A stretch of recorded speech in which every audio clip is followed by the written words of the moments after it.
In the chaos of Japan's Sengoku period, a time when a man's fate was sealed by the house he was born into, one man shattered that belief, from peasant to ruler of the realm. More than unusual, his rise was nothing short of a miracle. His name was Hideyoshi Toyotomi. His life was filled with battles and brilliant strategy, but above all, the rare charm that could win hearts. He could turn even enemies into allies, with nothing but the power of his words. Unlike Nobunaga, who ruled through fear, Hideyoshi moved people through character, politics, culture, trust. He used every means at his disposal to stir the hearts of men. We follow the path of the ultimate climber, Hideyoshi, the man who rose to the top. To govern Japan, Hideyoshi disarmed the peasants to prevent uprisings, surveyed land and harvests across the nation with precision, and laid the foundation for a national tax system. He embraced the spirit of harmony, using culture as a tool of rule, and building deep bonds with the people. His life poses a question to us even now. What does it truly mean to move people? He welcomed the families of former enemies. He gave each vassal their own role and honor, and in doing so, earned their unwavering loyalty. When you visit the places he touched, you don't feel the glory of a conqueror. You feel the warmth of a man who was truly admired. In his footsteps lie the clues to a power we still seek today, the power to move hearts. Hideyoshi Toyotomi, born the son of a peasant, the place where his remarkable rise began lies in what is now the city of Nagoya. Today, a shrine, stone monuments, statues, and signboards mark the site of his birth. He had no noble name, no social standing, yet he climbed all the way to the top of Japan. It was no accident. From a young age, he honed the art of winning hearts, building respectful relationships regardless of status. He mastered the human connection. It matters who sees you and where. Act without missing a single opportunity. That was the essence of his strategy, his calculation and effort. No matter how small your beginnings, with vision and ingenuity, you can go anywhere. That quiet energy still lingers in the soil of this place. The story of Tsunemata Castle, said to have been built overnight, is one of bold ingenuity by Hideyoshi Toyotomi. At a time when Nobunaga's forces were struggling, Hideyoshi turned the tide with daring speed. Though it actually took a few days, the way he deceived the enemy and erected a fort in near secrecy was nothing short of brilliant.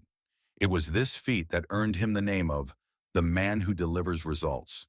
By quickly assessing the situation, organizing craftsmen and soldiers, and turning plans into reality within days, he showed his true strength as a field commander. This success won him deep trust from Nobunaga. Today, Tsunemata Castle stands rebuilt as a modern reconstruction.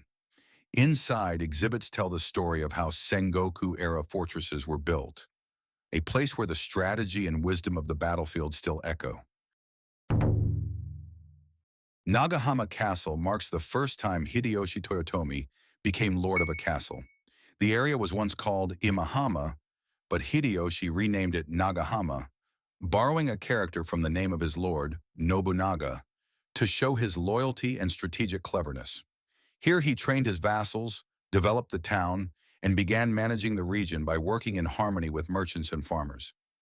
He evolved from a commander who merely moved troops to a true regional leader, one who could unite people and grow a community. The reconstructed main keep features black as its base color and a beautifully curved roof. Inside, exhibits display artifacts from the Toyotomi family, including armor. From the top floor, visitors can gaze out over Lake Biwa, seeing the same view once held by the rulers of that era. Kyosu Castle was once the stronghold of Nobunaga and later became the historic site of the Kyosu Conference, led by Hideyoshi Toyotomi after Nobunaga's death. At this conference, while Nobunaga's retainers clashed over the issue of succession, Hideyoshi calmly steered the discussion and solidified his own position. He spoke carefully to win the support of his allies and dealt with opposing factions with grace and reason, seeking reconciliation without forgetting past loyalties. It was a moment when Hideyoshi's power to win hearts shone at its brightest. Visiting this castle offers a glimpse of his ability to seize control without battle, what could be called a quiet strength of leadership. Inside the reconstructed keep, displays of armor and warrior figures recreate the tension of that pivotal time. The Battle of Yamazaki was fought at the foot of Mount Tenno, a strategic point between Kyoto and Osaka, as part of the power struggle following the death of Nobunaga Oda, once the top figure in Japan. In response to Mitsuhide Akechi, who had betrayed and killed Nobunaga, Hideyoshi Toyotomi launched a brilliant campaign and secured victory in just 11 days. While the speed of his response was impressive, what truly stands out is what he did afterward. He took in Mitsuhide's daughter and gave new opportunities to those who had once served under him, winning support through his capacity to accept and forgive. Today, the battlefield site features monuments and observation platforms, offering a vivid sense of the terrain and the decisive leadership Hideyoshi displayed. Hills of Koriyama. The Battle of Shizugatake was the final showdown between Hideyoshi Toyotomi and Katsuie Shibata for control at the top of Japan. In just 2 days, Hideyoshi claimed victory, taking a major step toward national unification in both name and reality. The vassals who distinguished themselves here are a testament to Hideyoshi's talent for recognizing and elevating capable people. He earned trust and drew out the full potential of his subordinates, a commander who truly understood how to win hearts. This strength shone through, leading to Katsuie's defeat and the dramatic rise of Hideyoshi's authority. Today, observation decks have been installed at the battlefield site, allowing visitors to imagine troop movements and formations while experiencing the atmosphere of history. Osaka Castle is a massive fortress that stands as a symbol of Hideyoshi Toyotomi's power. Built as the center of national unification, it surpassed Nobunaga Oda's Azuchi Castle in both scale and beauty. With towering stone walls, deep moats, and a brilliantly adorned main keep, its construction is said to have taken 15 years. This was not merely a defensive stronghold. It was a bold architectural statement of authority and prestige. Within its walls, Hideyoshi received dignitaries from across Japan and abroad, turning the castle into a stage where politics and culture converged. Today, the interior is open to the public as a museum, offering insight into his governance, military strategies, and way of life. It's a place where one can't help but ask, how could a single man build something of this scale in just one lifetime?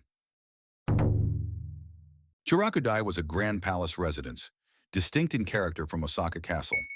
Here, Hideyoshi Toyotomi deepened his ties with the emperor and secured his status by assuming the prestigious role of imperial regent. It was a strategic move, not through military force, but through formality and rank, to seize control of the nation.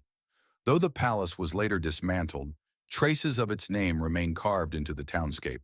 Standing here, one can sense Hideyoshi's transformation, from warlord to statesman, from conqueror to cultural figure.